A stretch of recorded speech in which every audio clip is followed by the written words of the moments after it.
Bueno, buenas tardes, buenas noches a todos. Bienvenidos al segundo módulo de nuestras 14ª jornadas científicas de Carcelar. Soy Soledad Galvez, reumatóloga de Santiago del Estero, y formo parte de Carcelar, que es la filial de la Sociedad Argentina de Reumatología, formada por las provincias de Catamarca, Santiago del Estero y La Rioja. Primero, agradecerles a todos por su tiempo, por su presencia. Agradecerles a la Sociedad Argentina de Reumatología, a los consejos médicos de cada provincia y a AVI por su apoyo y colaboración para que podamos desarrollar estas actividades.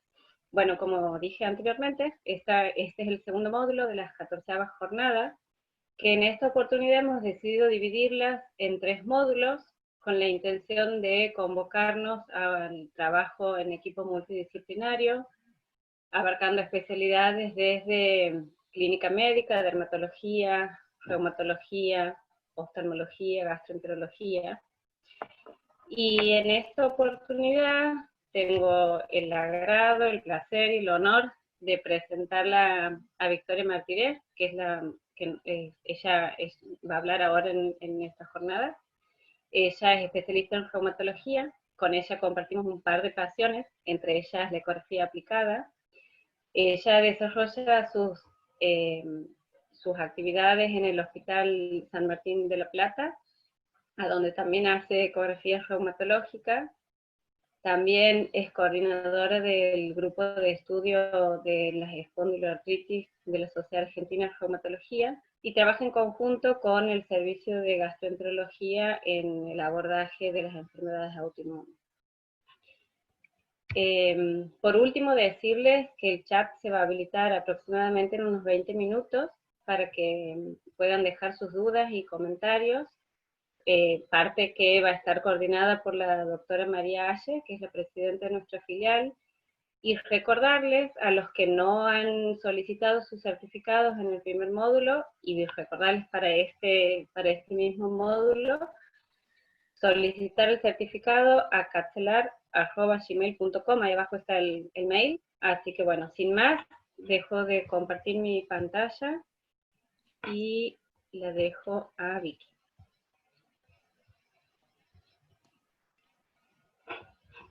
Hola a todos, muchas gracias por la invitación a Mari y a Sole de la filial de Carcelar. Hoy voy a hablar un poquito del trabajo multidisciplinario en lo que es enfermedad inflamatoria intestinal. Para introducir, recordar que las enfermedades inflamatorias intestinales en realidad son 2 grupos importantes, por un lado la enfermedad de Crohn y por otro la colitis ulcerosa, pero también tener en cuenta que hay un pequeño grupo de aproximadamente un 7 a un 10% que no pueden ser clasificados y las consideramos inclasificables. ¿Están viendo, no, la pantalla? Sí. No. Ah, esperen. No, Vicky, la tuya todavía no está. Esperen un cachito.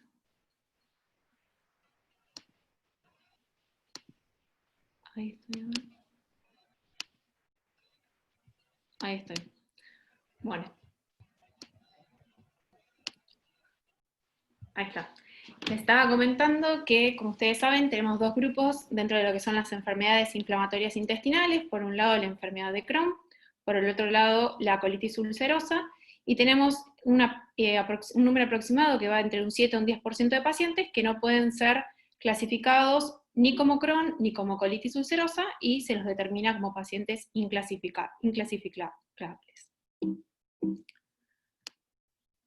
Como sabemos, todas las enfermedades crónicas tienen un gran peso para el paciente, pero específicamente las enfermedades inflamatorias intestinales tienen un gran peso en la vida del paciente y en su calidad de vida, ya que el diagnóstico se hace en edades muy productivas de su vida, muy parecido a lo que pasa en los pacientes con espondiloartritis en general, pero hay algunas pequeñas diferencias en el impacto de la enfermedad, y esto va a estar dado en el compromiso.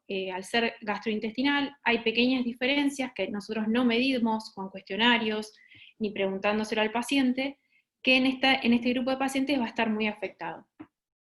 Sí comparte el impacto en la asistencia al trabajo, en la sociabilización, en sus relaciones familiares, pero también al ser grupos quizás un poquito más jóvenes que los nuestros, son pacientes que, por ejemplo, tienen baja asistencia escolar, esto por el impedimento del acceso, por ejemplo, a baños, o el miedo a la estigmatización por la enfermedad que tienen. Entonces, son enfermedades súper complejas por la carga que le genera al paciente. Es súper importante, y de eso obviamente se van a encargar los gastroenterólogos. Nosotros con algunas herramientas podemos decir si el paciente tiene una enfermedad inflamatoria, pero es súper importante que sea derivado de un especialista que permita diferenciar si estamos frente a una enfermedad de Crohn o una colitis ulcerosa. Y esto se debe a que son enfermedades con diferente curso clínico, tienen diferente pronóstico, el tratamiento es distinto, la necesidad de cirugía y el por qué se hace la cirugía. Por ejemplo, en la colitis ulcerosa esa cirugía puede ser curativa, cosa que en el Crohn no lo es. Tratamos siempre de no llegar a la cirugía, sabiendo que incluso pueden recaer en la zona quirúrgica. Y también la tasa de recurrencia postquirúrgica es diferente entre las dos enfermedades. Así que a pesar de que están englobadas en un gran grupo de enfermedades, que son las enfermedades inflamatorias intestinales, tenemos que saber frente a qué paciente estamos. Siempre nos va a quedar ese 7 a 10%, lo vamos a tratar como si fuese una colitis ulcerosa, pero tener en cuenta que incluso puede pasar que pacientes que son diagnosticados con una de las dos, en el transcurso de la enfermedad pueden virar o realmente mostrar otro fenotipo de la enfermedad que hace que sea clasificado en otro grupo. O sea que durante el curso de la enfermedad, a veces el paciente cambia de diagnóstico. Una pregunta que nos hacen muchísimo los pacientes es ¿por qué a mí? ¿Por qué yo tengo esta enfermedad con toda esta carga de enfermedad que vimos? Lo primero que hay que decirle a estos tipos de pacientes es que esa pregunta no hay que hacerla, porque suele pasar en las enfermedades inflamatorias intestinales que el paciente suele tener mucha culpa, mucha carga, como fuimos viendo, y tenemos que sacarle esa culpa, a pesar de que hay muchos factores que están estudiados, nunca se va a saber por qué ese paciente tuvo o expresó esta enfermedad. Sí podemos conocer la genética y distintos factores que gatillan esta enfermedad. Como muchas de las enfermedades que vemos nosotros, hay una base genética que le da una cierta predisposición, que no sigue un comportamiento mendeliano, pero que sí hay muchos genes que van a estar alterados, que van a predisponer al paciente a tener esa enfermedad. Después tenemos distintos, acá con los relampaguitos o los truenitos, lo que quise mostrar es que hay muchos gatillos que son necesarios para que sobre ese campo genético se gatille la enfermedad. Y esos factores pueden ser la propia microbiota del paciente, que está alterada, o distintos factores ambientales que no están del todo confirmados, pero por ejemplo se vio que en los últimos años, cuanto más desarrollados son los países, más aumenta la incidencia de estas enfermedades. Y esto se cree que en parte es al proceso de tratamiento que tienen los productos alimenticios, y a varias sustancias que antes no estaban incluidas en las dietas de los países desarrollados y que ahora se han normalizado. Esto hizo que estas enfermedades tiendan a aumentar. Hay otros factores, como por ejemplo el cigarrillo, que tenemos una asociación con la enfermedad de Crohn, pero no con la colitis ulcerosa o incluso hasta protectora, y diferentes factores que cada vez se van sumando con diferentes estudios que hacen que se gatille esta enfermedad. Toda esta alteración en la microbiota y todos estos predisponentes microambientales llevan a una alteración en la inmunidad. Con respecto a la predisposición genética, para tener el mismo lenguaje que los gastroenterólogos, conocer cuál sería el HLA-27 de ellos, o sea, el gen famoso que hace que estos pacientes tengan esta predisposición a estas enfermedades. Y en ellos el gen estrella, como dijimos, son muchos los genes, es poligénica la causa genética de esta enfermedad. Hay uno que es la estrella, que es el NOD, que codifica para un receptor que lo que hace es censar segmentos de bacterias intestinales.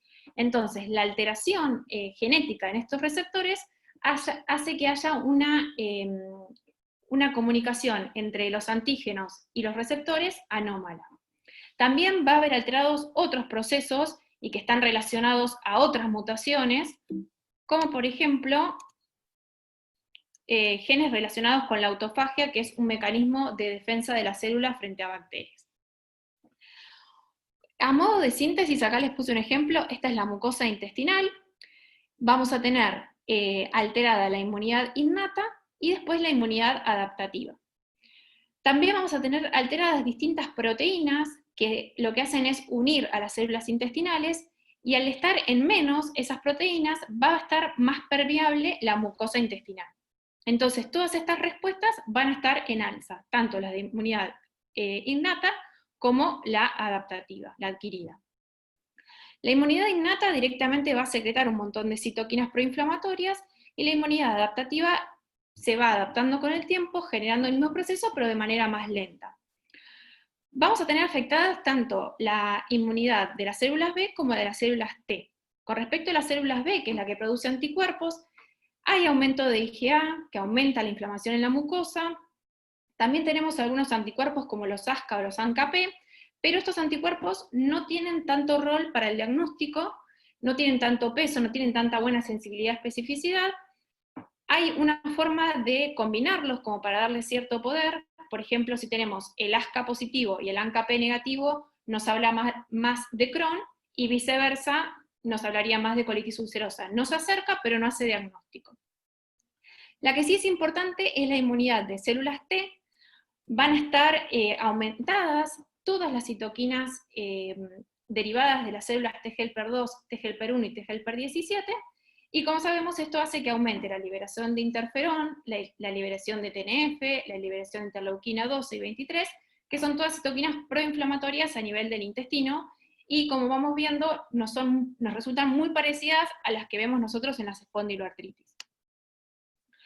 Acá hay una duda siempre de por qué las manifestaciones gastrointestinales están relacionadas con las manifestaciones del propio intestino. O sea, ¿qué unión hay entre el intestino y lo extraintestinal?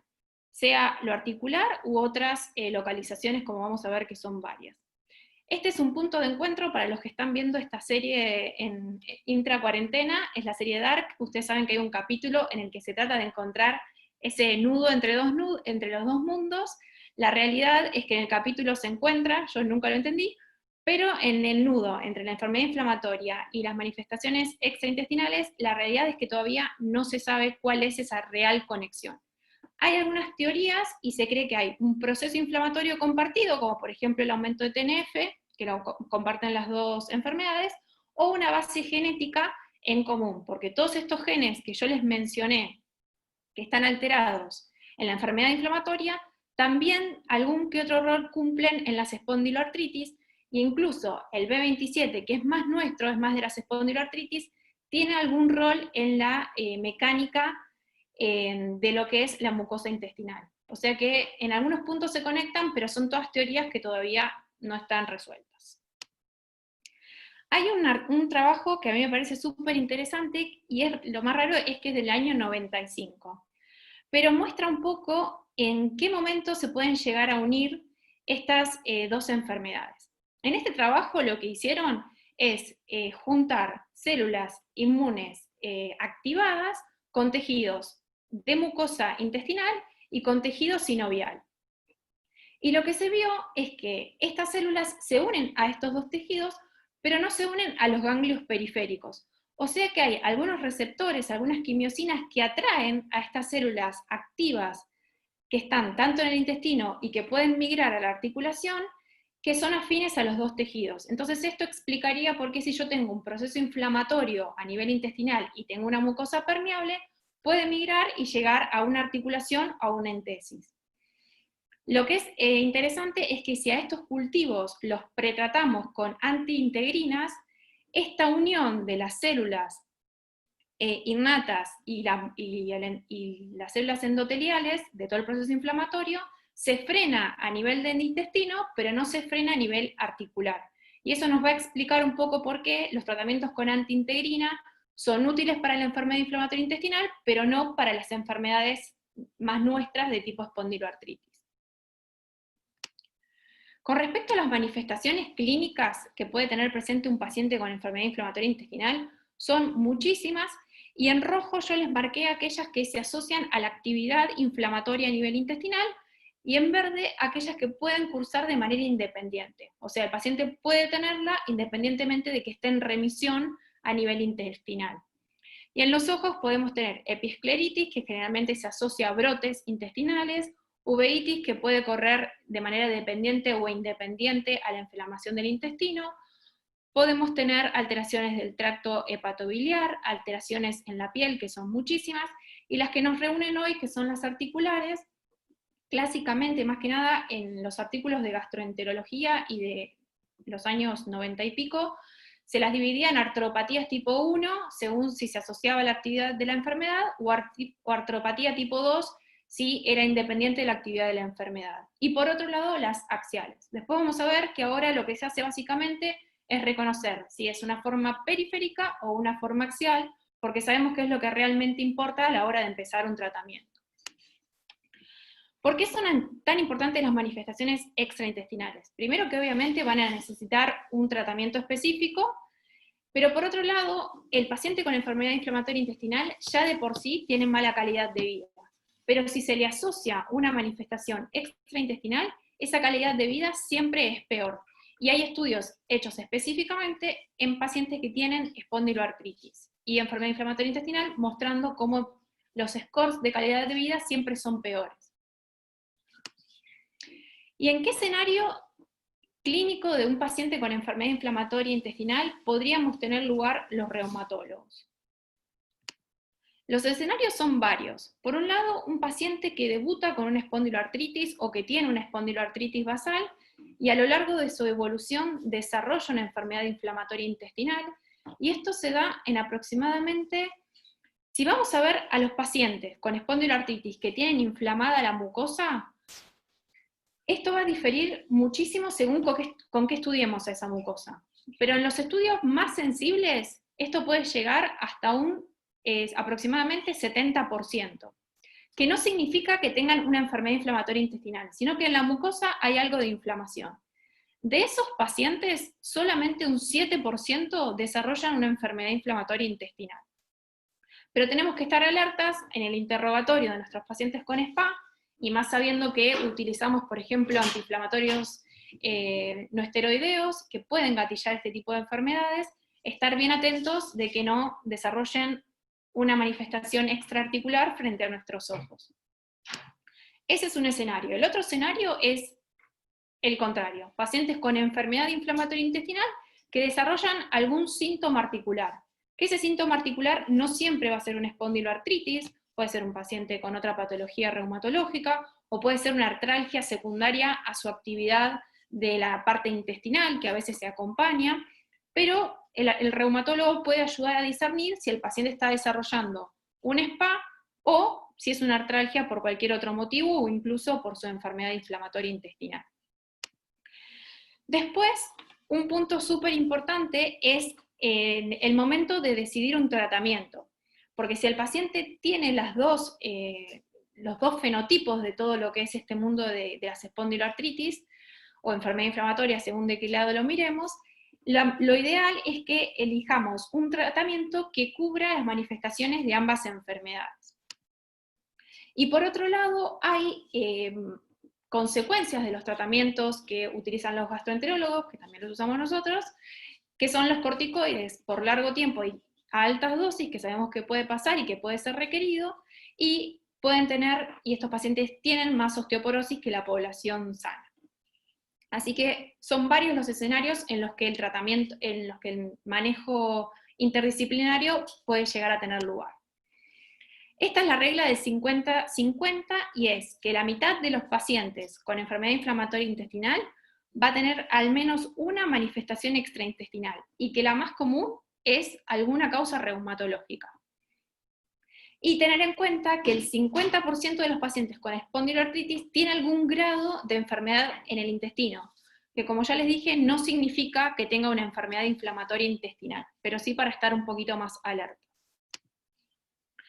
Con respecto al tipo de compromiso reumatológico que puede llegar a tener el paciente, en cuanto al periférico, podemos tener dolor, que como les dije, a veces acompaña a la actividad de la enfermedad inflamatoria del intestino. Podemos tener dolor en el sitio de inserción de los ligamentos, las cápsulas y tendones a la cortical del hueso o al cartílago de crecimiento en los niños, porque también hay formas juveniles. Podemos tener artritis periférica, como dijimos, los dos tipos, la más relacionada, la que está en rojo, a la actividad de la enfermedad, y la que está marcada en verde, la que puede tener un curso crónico más poliarticular, y también el famoso dedo en salchicha o dactilitis. Actualmente, ya más que dividirlo en estos subtipos de artropatía, como se solía decir antes, lo que hacemos es tratar de ver si el paciente engloba para algún tipo de espondiloartritis. Y más que nada para los gastroenterólogos, que eran parte de la charla de hoy, recordar un poco ese concepto desde la parte del reumatólogo, y las espondiloartritis son un grupo de enfermedades que comparten ciertas características que hicieron que las terminemos uniendo, que son la seronegatividad para el factor reumatoideo y el anti-CCP, esta base genética en común, que para nosotros la que la engloba es el B27, la presencia de artritis, que generalmente es una oligoartritis predominantemente de miembros inferiores, la entesitis, la uveitis anterior aguda, que también la compartimos con ustedes, y la presencia de compromiso axial con lumbalgia inflamatoria. Y este era el concepto clásico de lo que es una espondiloartritis, que en realidad era agrupar varias enfermedades, a la cabeza la espondilitis anquilosante, la artritis psoriásica, las reactivas, y acá aparecen las asociadas a enfermedad inflamatoria intestinal, que no son las más frecuentes, pero siempre estuvieron incluidas en nuestro concepto de espondiloartritis. ¿Cuál es el concepto hoy actual de espondiloartritis? Lo que nos interesa más que nada es dividirlas en las que son predominantemente periféricas y las que son predominantemente axiales.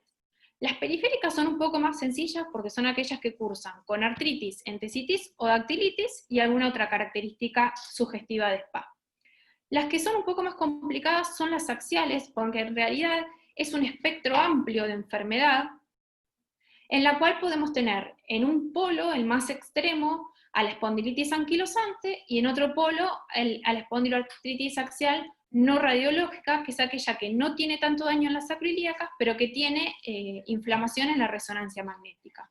Y lo que es importante es que no todas estas enfermedades que solo tienen edema óseo o un grado leve de sacroileitis radiológica, pueden incluso desaparecer, pueden frenarse ahí, tener solo esa inflamación o ese pequeño daño radiológico, pueden evolucionar en grados más altos a nivel radiológico y pueden incluso llegar a la espondilitis anquilosante.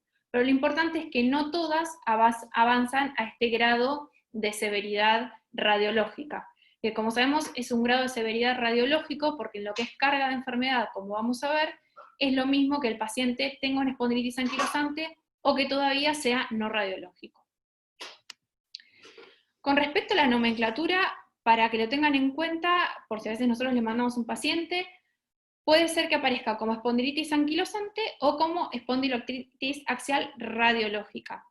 Esto depende de qué criterios usamos, pero hay estudios que aplicaron los dos criterios y vieron que son exactamente intercambiables, ¿sí? Que la mayoría de los que cumplen para espondilitis anquilosante, por los criterios de Nueva York modificados, también cumplen los criterios SASAS para espondiloartritis axial radiológica. Así que podemos usar cualquiera. Para la nomenclatura iberoamericana se prefiere EA, el clásico espondilitis anquilosante.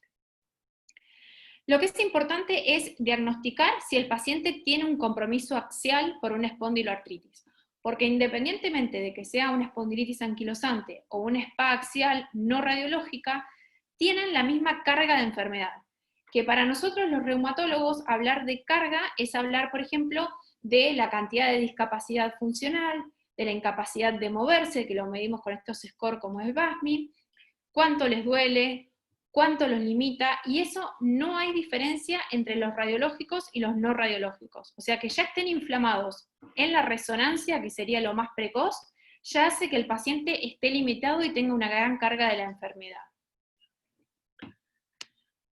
En un estudio que hicimos con el grupo de estudio de SPA, lo que vimos es exactamente lo mismo, la población no hay diferencias, e incluso cuando vamos a ver el porcentaje, por ejemplo, de desocupación o de nivel de ausentismo en el trabajo, no hay diferencia en aquellos que tienen grados radiológicos más avanzados de los que aún son no radiológicos. Y específicamente cuando evaluamos el porcentaje de enfermedad inflamatoria en los dos grupos, no hubo una diferencia significativa.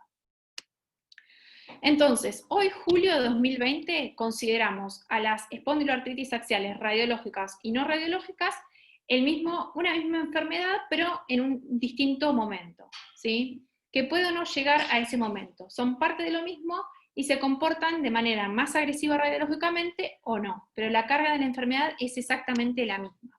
Y esto no pasa solamente en las espondiloartritis. Cuando uno va a ver a las artritis reumatoideas, hay pacientes con artritis reumatoideas seropositivas, hay pacientes con artritis reumatoideas seronegativas, otras son erosivas rápidamente, otras llegan incluso a erosionar grandes articulaciones. Así que no es tanto solo un problema de las espondiloartritis.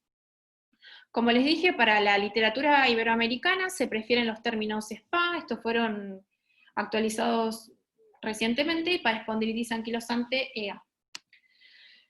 ¿Cómo hacemos nosotros el diagnóstico de espondiloartritis? Tenemos que tener en cuenta que estos criterios ASAS que venimos mencionando de espondiloartritis axial o periférica son criterios de clasificación. Y los criterios de clasificación están diseñados para estudios de investigación, no para la práctica clínica. Y la diferencia es que cuando nosotros diagnosticamos tenemos que hacer todo lo contrario a los criterios de clasificación. Cuando diagnosticamos muchas veces tenemos que incluir grupos heterogéneos de enfermedad, y tanto la sensibilidad como la especificidad tienen que ser alta para que no nos queden afuera pacientes, y que para que aquellos que incluimos lo sean realmente. En cambio, en los estudios de investigación, yo lo que quiero no es diagnosticar, sino estar seguro de que ese paciente tiene esa enfermedad, para que la intervención que yo esté haciendo sea en la población correcta, o sea que tienen que tener alta especificidad. Hay un error muy común que tenemos, que es usar estos criterios de clasificación como criterios de diagnóstico en la práctica clínica, y eso es un error grave porque nos puede llevar a un sobrediagnóstico o a veces a un subdiagnóstico. Estos son los criterios, por ejemplo, acá tenemos los axiales, en los que podemos diagnosticar a los pacientes por la rama de imágenes o por la rama genética, y cuando uno aplica los criterios, los aplica, a pesar de que tiene que cumplir varios ítems, los está aplicando como si fuesen una única herramienta. Entonces, el LR va a ser el de esa herramienta completa, y que como vemos para estos criterios es de 5.1. Entonces vamos a ver qué pasa según la población en la que yo estoy trabajando. Si yo estoy en una clínica muy especializada en el diagnóstico de espondiloartritis, yo voy a partir de una probabilidad pretest de 30. Si yo aplico los criterios así globalmente, el ER es de 5.2 y la probabilidad post-test es de 68%, que es aceptable. Ahora, si yo estoy en una clínica general o en un consultorio que no tan especializado en espondiloartritis, yo voy a partir de una probabilidad pretest baja, aplico los criterios y fíjense a cuánto aumenta la probabilidad post-test, que es de 21. O sea que en la práctica general no debemos usar estos criterios como diagnósticos, tenemos que ser bien precauciosos. Entonces lo que tenemos que hacer es hacer un diagnóstico clínico, excluir los diagnósticos diferenciales, solo usar estos criterios para estudios de investigación, pero lo que podemos hacer, digamos, no descartarlos, porque para algo sirven, es usar a toda esta lista de generalidades, de características de la enfermedad, y tenerlas como un recordatorio de lo que tengo que ir a buscar en ese paciente.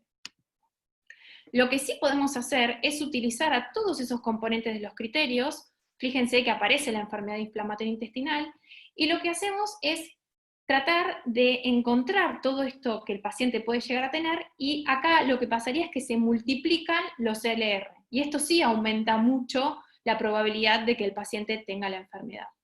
Fíjense el comportamiento de la enfermedad inflamatoria intestinal en las espondiloartritis, que tiene una sensibilidad súper baja, o sea, no es tan común en las espondiloartritis tener enfermedad inflamatoria intestinal, pero tenerla, obviamente siempre con otros síntomas acompañantes, y en una población en la que sospechamos, el tenerla tiene una especificidad del 99%. No ayuda para descartar con el LR negativo, pero si el paciente tiene la enfermedad inflamatoria, hay algunas chances en este paciente sospechoso de que tenga una espondiloartritis. Ahora, ¿qué podemos hacer para mejorar este diagnóstico y que sea un verdadero diagnóstico de espondiloartritis? Y viceversa, si yo tengo un paciente con espondiloartritis, saber si tiene una enfermedad inflamatoria o no, que sabemos que en lo que respecta a la conducta terapéutica es de suma importancia. Tenemos varias publicaciones, no tantas como las que tenemos en el manejo o en el diagnóstico precoz de artritis psoriásica, pero hay algunas ayudas que tenemos publicadas para mejorar esta comunicación entre los gastroenterólogos y los reumatólogos. Este es un estudio español que lo que ofrece son criterios de cribado, nosotros usamos por ahí más la palabra screening, de enfermedad inflamatoria intestinal y SPA, o sea, nos da las dos opciones de intercambio, gastro versus reumato, reumato versus gastro. Y lo que nos dice es que deberíamos, en los pacientes, cuando estamos frente a un paciente con enfermedad inflamatoria intestinal y quiero interrogarlo para una probable espondiloartritis, con que tenga al menos uno de todo lo que leen acá, dolor lumbar crónico, que nosotros los reumatólogos hablamos de crónico si es mayor a 3 meses, y que sea antes de los 45 años, que sea inflamatorio el dolor, que es aquel dolor que despierta al paciente a la noche, principalmente en la segunda mitad, que da rigidez a la mañana, que mejora con el ejercicio, que tenga HLA-B27 o sacroiliitis sin imagen, pero no está recomendado que el gastroenterólogo lo pida de rutina, pero si lo tiene por algún otro motivo y lo encuentra, hay que derivarlo al reumatólogo, y la presencia de artritis, entesitis o dactilitis, la presencia de al menos uno de todos estos que les mencioné sería un motivo para trabajar en conjunto con un reumatólogo. Y viceversa, para los reumatólogos está más complicado porque son muchísimos más síntomas, tenemos que cumplir otros criterios. Tenemos uno de los mayores o dos de los menores, como mínimo para derivarlo. Y los criterios, y también para repasar un poco la clínica de las enfermedades inflamatorias intestinales, tenemos que interrogar sobre la rectorragia, la diarrea crónica, o sea que en este caso hablamos que sea de más de 4 semanas de evolución, acá los tiempos corren bastante más, que tenga características orgánicas, que ahora vamos a repasar estos asteriscos que significan, interrogar sobre la enfermedad perianal. Yo creo que la diarrea es algo que tenemos incorporado en interrogar, porque sabemos que incluso una diarrea pudo haber sido disparador de una espondiloartritis, por una especie de artritis reactiva. La diarrea generalmente la interrogamos, pero si nos ponemos a ver, hay muchos puntos que seguramente se nos estén escapando. Por ejemplo, la enfermedad perianal es algo que dudo que lo hagamos de rutina. Es algo que tenemos que incorporar. El dolor abdominal crónico, la anemia, las manifestaciones extraintestinales, que ahora les voy a decir puntualmente cuáles hay que tener más atención, la presencia de fiebre o febrícula, que en nuestros pacientes con espondiloartritis, a menos que tenga algo infeccioso, no es una enfermedad que suele dar fiebre, o esta repercusión general con pérdida de peso, y también que ese paciente con SPA tenga un antecedente de enfermedad inflamatoria intestinal en la familia, nos tiene que hacer sospechar de que no pueda llegar a desarrollarla. O sea que en esta población vamos a estar más atentos. Y leyendo la letra chica, estos asteriscos, acá tenemos qué hace, qué le da esa característica de que sea orgánica la diarrea, y es que sea acuosa, que sea una diarrea que despierta al paciente a la noche, que tenga síntomas acompañantes sistémicos, como que pierda peso, como que tenga fiebre, que ya tenga una malabsorción. La malabsorción nos tiene que hacer pensar en la necesidad de estudiar al paciente, y que se acompañe de otras manifestaciones extraintestinales. Con respecto a la enfermedad perianal, preguntar si tiene fisuras, si tiene fístulas, si alguna vez tuvo un absceso que quizás se trató y quedó en la nada, ver que no tenga pliegues cutáneos, maceración, incluso que no esté ulcerada la zona perianal, e incluso hay que hacer un examen físico de estas lesiones si sospechamos. Y después, las manifestaciones extraintestinales que tenemos que ir a averiguar es la presencia de eritema nodoso, de pioderma gangrenoso, aftas o colangitis, que pueden estar presentes en los pacientes con espondiloartritis, pero se acercan más a la enfermedad inflamatoria intestinal. Son raras en una SPA sola. Entonces, ¿cuándo derivar al gastroenterólogo? Vieron que es bastante complejo el algoritmo, y hay otro grupo de trabajo que plantea una forma más sencilla.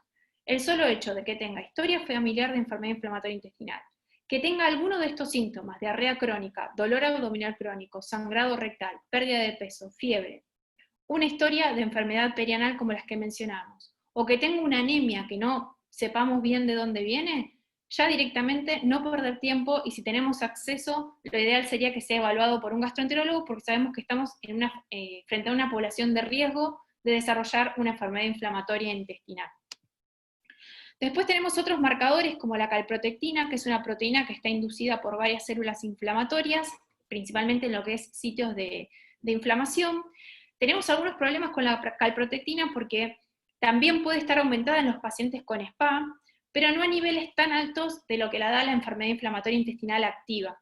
Entonces, en pacientes que tengo dudas, puede ser un método de screening, no está del todo estandarizado, pero si tengo sospecha, puede ser un paso inicial a los estudios de imágenes pedir la calprotectina, fecal principalmente.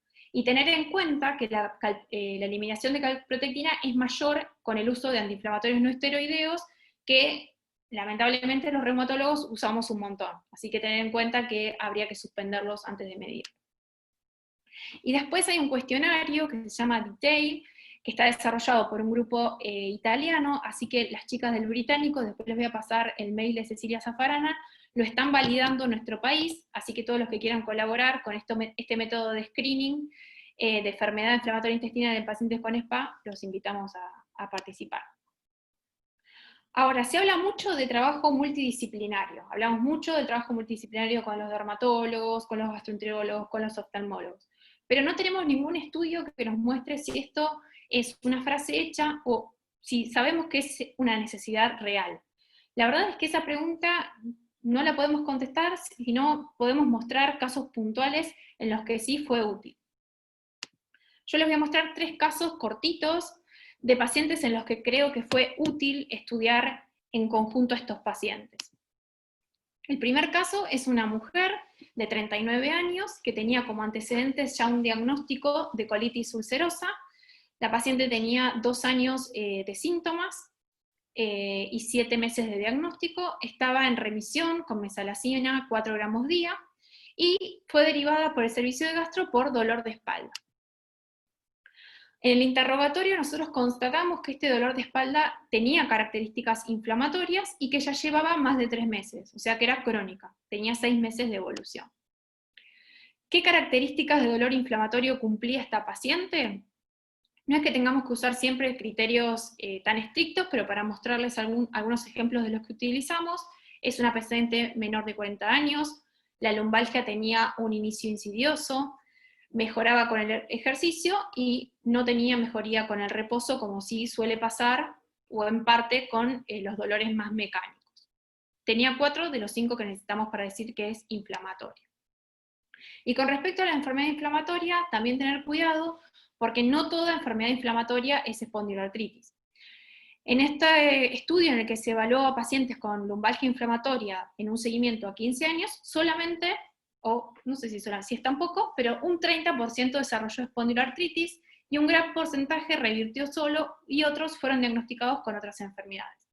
Pero cuando vamos a ver cuáles son las características que predicen el desarrollo de SPA en pacientes con este dolor tan característico, los principales factores son el tener uveitis anterior aguda y el tener un familiar con historia de espondiloartritis o característica relacionada, y recordar que en característica relacionada entra la enfermedad inflamatoria intestinal, entra la uveitis, entra la espondilitis anquilosante, etc. Cuando hacemos el examen físico, la paciente no tenía alterada la movilidad de la columna lumbar, tenía puntos dolorosos en entesis 2 y no tenía artritis. Sin embargo, a pesar de que la paciente no tenía alterada la movilidad de la columna, por estos scores que utilizamos, tener en cuenta que no hay que hacer diagnóstico de espondiloartritis buscando esa limitación, porque hay 2 escenarios: que esa limitación de la movilidad esté reducida, pero que no sea por una espondiloartritis, o que el paciente no tenga limitada la movilidad y que tenga una espondiloartritis. Así que es útil para seguir al paciente, pero no lo hagamos pensando en el diagnóstico. Como vemos, el primer estudio que se solicitó fue una panorámica de pelvis, tenemos un grado 3 bilateral con erosiones, esclerosis, arrosariamiento del espacio articular, o sea que era una panorámica de pelvis clara, diagnóstica de una espondiloartritis axial. A pesar de que la radiografía es diagnóstica, decidimos solicitarle la resonancia magnética. La resonancia magnética, siendo tan clara la radiología, uno podría frenar ahí, pero tener en cuenta que la información que da la resonancia magnética también es útil como predictora de respuesta a tratamiento, ya que los pacientes con más edema óseo responden más a los tratamientos biológicos. En la resonancia magnética, acá tenemos un T1, fíjense que la grasa es blanca, y cuando vamos al espacio articular, principalmente el derecho, tenemos zonas de erosiones, tenemos esclerosis, tenemos aumento del espacio articular, o sea que está francamente con daños, lesiones crónicas que no son diagnósticas todavía, pero sí aumentan mucho la certeza diagnóstica, o sea, son lesiones muy específicas. Quizás no son tan sensibles, no están en tanta cantidad de pacientes, pero cuando están, aumenta mucho las chances de que este paciente sea un paciente con espondiloartritis. Acá vemos otros cortes en el que también vemos aumentado el espacio articular por todas estas zonas de erosiones, vemos también erosiones y algo de grasa en el lado izquierdo, y cuando vamos al STIR, que para nosotros es la secuencia en la que podemos resaltar el edema óseo, vemos que hay, acompañando a los daños crónicos, una franca zona de edema periarticular, que es bien característico y sugestivo de espondiloartritis por la localización, la intensidad de la lesión y la extensión. Entonces, en este caso se inicia un tratamiento con anti-TNF, no por el grado de compromiso intestinal, que estaba en remisión, sino por el compromiso axial, y se logra, al día de la fecha, que lleva aproximadamente 6 meses de tratamiento, baja actividad de la enfermedad medida por el BASDAI, BAFI bajo, AJOL, calidad de vida y estado de salud también en buen estado. En este caso, la derivación resultó en que es un paciente con espondiloartritis axial, que como les dije, es el objetivo de nuestro diagnóstico en lo que es axial. Decir o no si es axial, independientemente de que sea anquilosante o no radiológica. El segundo caso es un varón de 74 años en este caso, con una enfermedad de Crohn. Como antecedentes también tenía una CB en el 2013 y había tenido una resección segmentaria del colon izquierdo. Actualmente también se encontraba en tratamiento con mesalazina, y consulta en este caso por una lumbalgia mecánica, al examen físico una leve tumefacción de rodilla derecha, dolor a la palpación articular en metacarpofalángicas, y no está indicado de rutina ni como primer estudio la ecografía, pero al tener fácil acceso llegamos a diagnóstico súper rápido, a pesar de que el diagnóstico hasta incluso puede ser clínico, pero en un paciente con una enfermedad inflamatoria intestinal quizás uno trata de buscar un poquito más, y lo que encontramos tanto a nivel de las metacarpofalángicas como de las rodillas son osteofitos, distensión del ligamento colateral, abombamiento del menisco, que son todos signos de una franca osteoartritis común y corriente. No es SPA en este caso. El caso 3, y para ir terminando, otro de los casos en los que consideré que fue necesaria esta interacción, este es un varón de 27 años que también tenía una enfermedad de Crohn, en este caso de 2 años de evolución, en remisión también con mesalazina, y que fue derivado a gastroenterología por lumbalgia. La verdad que en este caso ya uno empieza a prender un poco más las alarmas porque es un chico joven, es varón y tiene dolor de espalda. Cuando interrogamos las características de la lumbalgia, podemos decir que es una lumbalgia mixta. Yo sinceramente al día de hoy no sé si decir mixto es científicamente correcto, pero generalmente lo usamos cuando tiene un poquito de mecánico, tiene un poquito de inflamatorio y nos queda la duda. Este paciente, el examen físico, sí tenía un Joubert positivo, tenía limitada la flexión de la columna lumbar, no tenía articulaciones dolorosas, no tenía articulaciones tumefactas y no tenía sitios de entesis dolorosos. A veces nos pasan estas cosas que llega primero la resonancia que la panorámica de pelvis, y en la resonancia, este es un STIR, podemos ver un foco de edema óseo, pero en realidad es una vértebra de transición, ¿sí? L5S1, esta es una anomalía congénita que a veces, si se inflama, este era un paciente que hacía deporte, puede generar una zona de edema óseo. Así que en este caso tampoco es espondiloartritis, a pesar de que tenía muchas fichas de serlo, con rehabilitación postural y distintos AINES por tiempos muy cortitos, que es lo que nos permiten los gastroenterólogos, el paciente tuvo una buena respuesta. Así que para terminar, tener en cuenta que a pesar de que no tenemos evidencia científica para decir si es importante trabajar en equipo, yo creo que sí, las espondiloartritis y también la enfermedad inflamatoria intestinal, ambas son enfermedades con muchas manifestaciones y muy heterogéneas. El diagnóstico precoz, que es ahí en donde ambas especialidades podemos llegar a intervenir, mejora el pronóstico del paciente, no solamente el de las SPA, sino también el de la enfermedad inflamatoria intestinal.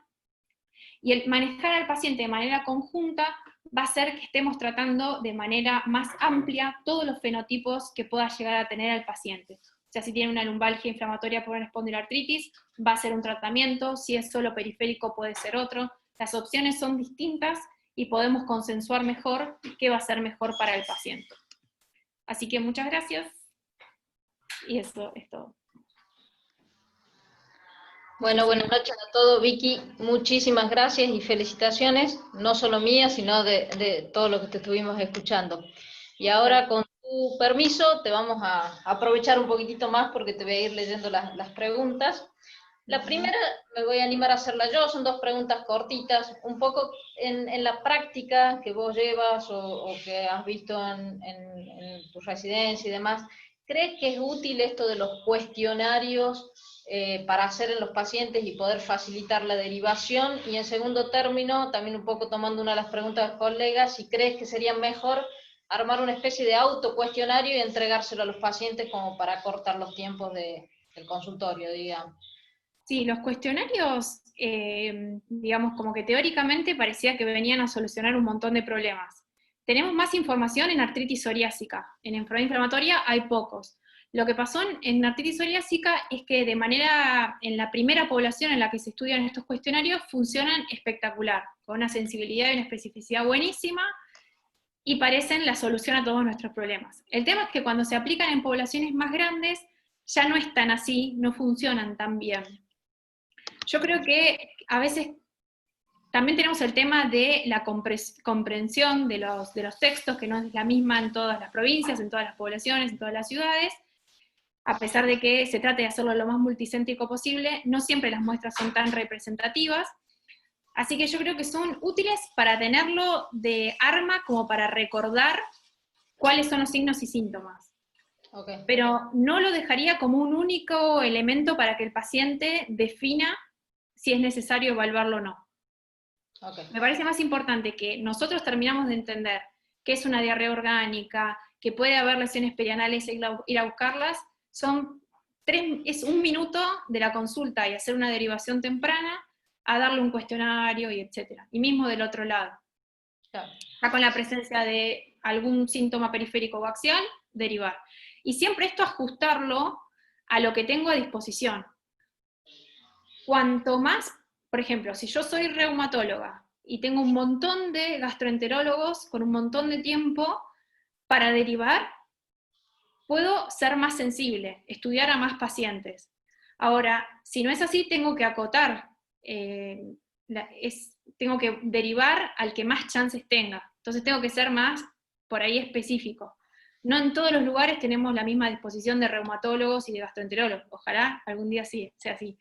Pero tenemos como que ajustar la derivación a lo que tenemos disponible. Sí, incorporarlo nosotros a ese interrogatorio al hábito nuestro, digamos, que es algo que a veces nos olvidamos, por decirlo de alguna manera. Por otro lado, en la búsqueda de estos pacientes con espondiloartropatía, ¿qué lugar ocupa la ecografía? Bueno, con respecto a la ecografía pasa algo muy parecido. Hay un montón de trabajos en artritis psoriásica y en enfermedad inflamatoria hay muy poquitos. Hay uno bastante más grande del 2015 de un grupo italiano que tiene la limitación de que es un corte transversal. No lo siguieron a los pacientes con enfermedad inflamatoria intestinal, no los siguieron a ver cuáles desarrollaban SPA, pero sí vieron que los pacientes con enfermedad inflamatoria intestinal, al compararlos con los que tienen espondiloartritis, tienen la misma cantidad de lesiones. Okay. O sea que seguimos hablando, comparados siempre con sanos, ¿no? O sea que seguimos hablando de que hay algo en común entre el intestino y la entesis.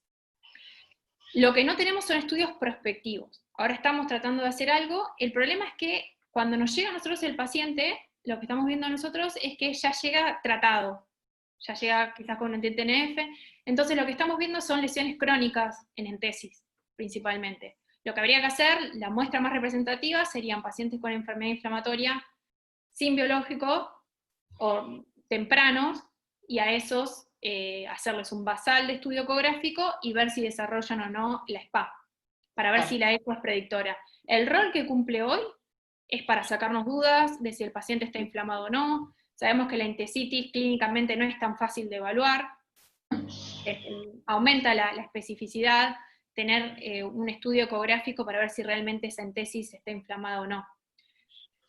Bien. Creo que para eso. No lo haría como screening en todas las enfermedades inflamatorias intestinales para ver si tiene un SPA, porque ahí sí voy a caer en un sobrediagnóstico importante. Claro, no sería como el camino diagnóstico, que por ahí sí lo marcan cuando ya entramos en la búsqueda del diagnóstico, el HLA o la resonancia. Y con respecto Pero, a eso, claro, lo ¿cuál? tengo que pedir cuando tengo sospecha de que tiene un Claro, SPA. claro. Y ahí, hasta ahí. No hacerlo en todos porque voy a caer en el sobrediagnóstico. Hay varios colegas que nos preguntan con respecto a la calprotectina, porque plantean de que justamente esto demostraría un aumento de la inflamación, por decir una manera, y si esto serviría un poco medirlo como para tener un screening antes de iniciar el tratamiento con anti-TNF o con anti-interleuquina, si sería Sí, útil. eso de hecho es algo que los gastroenterólogos lo hacen, digamos, es un marcador de la actividad inflamatoria a nivel intestinal, así que ellos miran la evolución de la calprotectina con el tratamiento. Es un marcador de respuesta, incluso si aumenta es predictor de recaída. Y lo que hace la calprotectina es ahorrar un poco la necesidad de hacer estudios endoscópicos constantemente en un paciente que está en remisión. Quizás no tengo que ir a buscar la curación de la mucosa constantemente, a pesar de que es uno de los objetivos, sino que a través de la calprotectina, y obviamente de todos los signos y síntomas, puedo asumir que el paciente está en remisión. Okay. Pero no serviría como para elegir un tratamiento específico. Aparentemente no tiene esa utilidad probada, por lo menos. No, que yo sepa, no. Otra de las preguntas que nos hace un colega es cuál sería la utilidad de los reactantes de fase aguda en la práctica en estos pacientes. Uno de los ítems que los gastroenterólogos miran para ver la actividad de la enfermedad son los reactantes de fase aguda. Está incluido en varios scores que ellos utilizan para ver si el paciente está en remisión o no. En espondiloartritis sabemos que los reactantes de fase aguda no son tan altos como en la artritis reumatoidea, pero sí sabemos que cuando están altos correlacionan con la enfermedad y son los pacientes que más responden al tratamiento. Tener edema en resonancia magnética y tener PCR alta es predictor de respuesta al tratamiento. Ok. Otra consulta, cuando uno ya busca el diagnóstico, ¿qué caminito sería el más recomendable? ¿El de HLA-B27 o el de imágenes por resonancia o lo que tengamos? Para la parte axial hablamos, ¿no? Axial. Cuando ASAS propone las dos ramas, la del HLA-B27 y la de la resonancia, en realidad la del HLA la deja un poco abierta para aquellos sitios en los que no haya resonador. Okay. Hoy por hoy yo creo que la resonancia no solamente ayuda al diagnóstico, sino al pronóstico. Así que si tengo las dos opciones, elijo la resonancia. Ok. Costo-eficacia, digamos, si tengo que... Y otra cosa, justo en esta población, hay un tipo de sacroileitis que puede surgir específicamente en los pacientes con enfermedad de Crohn, que es bastante HLA-B27 independiente. Así que, o sea, si tengo que elegir, voy a la resonancia. Ya están súper caracterizadas las lesiones características de SPA axial, más en sacroiliacas, así que yo voto por la resonancia. Ok. Y una última pregunta que nos hace acá una colega es ¿qué opinión tienen acerca de la interleuquina 6? Calculo que jugando un rol patogénico o algo de enfermedad. ¿Del rol de la interleuquina 6 en la enfermedad inflamatoria? Sí. Está como abierta, digamos, la pregunta, no sé si la doctora nos quiere... No, la Para el verdad entonces anti-interleuquina 6 porque pone para el tratamiento. hasta donde tengo entendido, los tratamientos con anti-interleuquina 6, los tratamientos con rituximab, digo extrapolando un poco de la R, no tuvieron quedaron abolidos de entrada, no se siguió la línea de investigación. O sea, parecen no ser Tampoco para las espondiloartritis tienen un nicho. Para el único lugarcito que se les encontró un pequeño lugar es para las uveitis hiperrefractarias anti-TNF. Se vio que hay algunas uveitis que con los inhibidores de interleuquina 6 van, y todavía no se sabe bien por qué. Bien. Pero en las SPA, los inhibidores de IL-6 no. No tienen efectividad. No. Perfecto. Creo, repaso rápidamente, pero... Si me dejas, hasta que vos repasas, María, hago una preguntita. Te la Primero, Vicky, agradecerte. Gracias. Impecable. La verdad que sin desperdicio nada. Lo que sí que te quería preguntar es si vedolizumab mostró superioridad con adalimumab en enfermedad inflamatoria intestinal. Vedolizumab es un...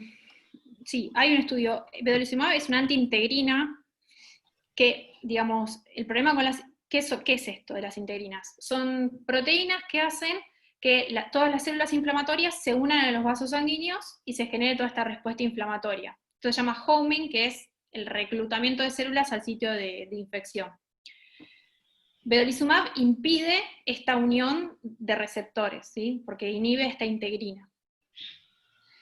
Hay un estudio cabeza a cabeza de vedolizumab con adalimumab en el que mostró cierta superioridad de vedolizumab en lo que es la remisión clínica y la curación de la mucosa, no en el uso de esteroides, y lo que tiene ese estudio es una pequeña trampa, o una cosa importante, que es que la población que eligieron eran pacientes que ya habían fallado a golimumab, a infliximab, o sea que pusieron a pacientes que habían fallado en anti-TNF a competir con otro mecanismo de acción. No sé si se entiende. Sí. Y lo que tiene el vedolizumab, que es algo que tenemos que tener en cuenta los reumatólogos, es que no mostró eficacia a nivel articular. Si se acuerdan ese trabajo que les mostré, que les dije que es viejo, pero que es lindo, cuando ellos en los cultivos ponen antiintegrinas, se cortó todo ese proceso de unión entre células inflamatorias y las células del tejido intestinal, pero no se cortó la unión entre las células inflamatorias y las células de la sinovial. O sea que ya ahí en el 95 se veía que el usar una antiintegrina en lo articular no iba a andar. E incluso hay reportes de pacientes que tienen artritis o artralgia utilizando vedolizumab, que está aprobado para los dos, para Crohn y CU. Así que cuando nos tengamos que sentar a negociar un tratamiento, no va a ser de elección si tiene algo reumatológico, SPA, algún tipo de SPA. Bien. Perfecto. Gracias. Vicky, nuevamente, mil gracias, de verdad, un placer. Gracias a ustedes. Muchísimas gracias.